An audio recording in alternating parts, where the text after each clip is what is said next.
इस वीडियो में हम डिस्कस करेंगे कि HTML में सिमेंटिक एलिमेंट्स क्या होते हैं और इन सब का वेब डेवलपमेंट में क्या काम होता है। तो चलिए वीडियो को स्टार्ट करते हैं। सिमेंटिक एलिमेंट्स हमारे वेब पेज के कंटेंट को मीनिंग देता है। फॉर एग्जांपल, अगर हम किसी जगह पर एंकर टैग लगाते हैं तो एंकर टैग को हम नेव टैग के अंदर ऐड करेंगे, क्योंकि ये नेविगेशन के लिए हम यूज़ करते हैं। यूज़र को एक पेज से दूसरे पेज पर नेविगेट करता है। इसके अलावा सिमेंटिक एलिमेंट्स का काम होता है कि ये हमारे वेबसाइट की सर्च विजिबिलिटी को इंक्रीज कर देता है और यूजर एक्सपीरियंस को इनहेंस कर देता है। सिमेंटिक एलिमेंट्स की हेल्प से ब्राउजर को ये पता चलता है कि इन सब कंटेंट का पर्पस क्या है और इन सब को कहाँ कहाँ डिस्प्ले करना है। अभी मैं यहाँ पर आपको कुछ सिमेंटिक एलिमेंट्स बता देता हूँ जो आपके वेब डेवलपमेंट के लिए बहुत ज़रूरी है। अगर आप उसको यूज़ करेंगे तो आपका वेब पेज जो है वो यूज़र फ्रेंडली होगा और ब्राउजर को समझ आएगा कि इन सब कंटेंट का पर्पस क्या है। सबसे पहले मैं यहाँ पर एक हेडर टैग को ऐड करता हूँ। इस हेडर टैग का काम होता है कि हमारे वेब पेज के जो हेडिंग्स होते हैं, फॉर एग्जांपल H1 H2 जो भी होते हैं, उसको हम इस हेडिंग के अंदर लिखते हैं। आप यहाँ पर कुछ और भी लिख सकते हैं जो हेडिंग से रिलेटेड हो अपने वेब पेज के हेडिंग से। जरूरी नहीं है कि आप यहाँ पर सिर्फ H1 H2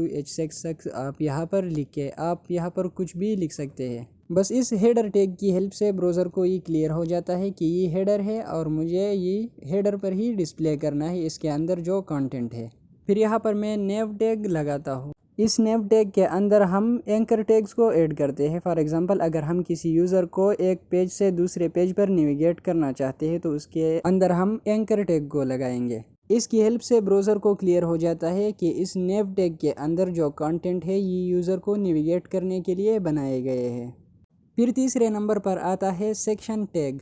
सेक्शन टैग हमारे वेब पेज के सेक्शन को डिफाइन करता है जो मेन कंटेंट से रिलेटेड होते हैं। आप यहाँ पर इस सेक्शन टैग को मेन टैग के अंदर भी लिख सकते हैं या इसको बाहर भी लिख सकते हैं। अगर आपने मेन टैग के अंदर इस सेक्शन को ऐड कर दिया तो ब्राउज़र हमारे जो मेन कंटेंट होते हैं उन सब के अंदर इस सेक्शन को भी डिस्प्ले करेगा। फिर आता है आर्टिकल टैग।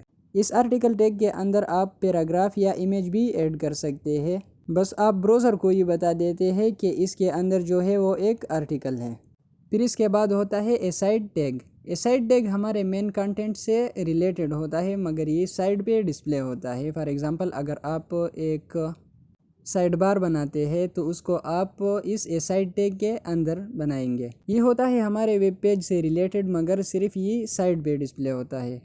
और फिर आता है फूटर टैग। फूटर टैग के अंदर हम जो भी कंटेंट को ऐड करते हैं तो ब्राउज़र उसको हमारे वेब पेज के फूटर पर डिस्प्ले करता है। फॉर एग्जांपल, फूटर में हम वो इन्फॉर्मेशन ऐड करते हैं। अगर आप अपना एक कॉपीराइट नोटिस डिस्प्ले करना चाहते हैं तो उसको आप फूटर में लिखेंगे। जब यूज़र आपके वेब पेज को स्क्रॉल करता है तो ये आपके वेब पेज के नीचे डिस्प्ले होते हैं। इसमें आप जो भी इन्फॉर्मेशन ऐड करते हैं। इसके अलावा आपके वेबसाइट का जो मेन कंटेंट होता है उसको आप मेन टैग के अंदर भी लिख सकते हैं। HTML5 के रिलीज़ से पहले ज़्यादातर डेवलपर्स जो थे वो सिमेंटिक एलिमेंट्स को कुछ इस तरह लिखते थे कि सबसे पहले वो डेव लेते थे, उसके अंदर एक क्लास देते, for example header, naive bar, footer, और फिर CSS के थ्रू उसको स्टाइल्स देते। उनका ये मेथड भी सही था और ये आजकल भी यूज़ होता है। तो फिर HTML5 जब रिलीज़ हुआ उसके अंदर उन्होंने ये सिमेंटिक एलिमेंट्स के लिए टैग्स ऐड कर दिए। For example, header, naive, section, article, aside, main और फूटर। इसके अलावा और भी बहुत कुछ है। फॉर एग्जांपल, एड्रेस टैग है, इसके अंदर आप एड्रेस को ऐड कर सकते हैं। कोड टैग है, इसके अंदर आप कोड के एग्जाम्पल दे सकते। और कीबोर्ड टैग है, फॉर एग्जाम्पल KBD टैग, इसके अंदर आप जो कमांड्स होते हैं कोड के वो भी लिख सकते हैं। तो इसी तरह